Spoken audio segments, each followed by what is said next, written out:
গোরা রবীন্দ্রনাথ ঠাকুরের কোন জাতীয় উপন্যাস? উত্তর খ রাজনৈতিক উপন্যাস। গোরা রবীন্দ্রনাথ ঠাকুরের রাজনৈতিক জাতীয় উপন্যাস।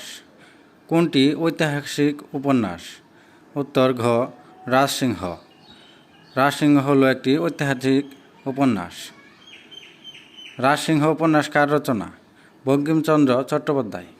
সামাজিক উপন্যাসের রূপকার বলা হয় শরৎচন্দ্র চট্টোপাধ্যায়কে। সামাজিক উপন্যাসের রূপকার বলা হয় শরৎচন্দ্র চট্টোপাধ্যায়কে।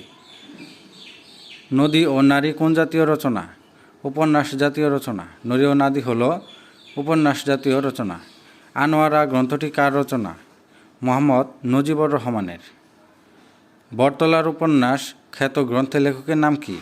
রাজিয়া খান। আবদুল্লাহ উপন্যাসের রচয়িতা কে? কাজী ইমদাদুল হক। আবদুল্লাহ উপন্যাসের রচয়িতা হল কাজী ইমদাদুল হক। উত্তম পুরুষ উপন্যাসের রচয়িতা কে? রশিদ করিম। উত্তম পুরুষ উপন্যাসের রচয়িতা হল রশিদ করিম।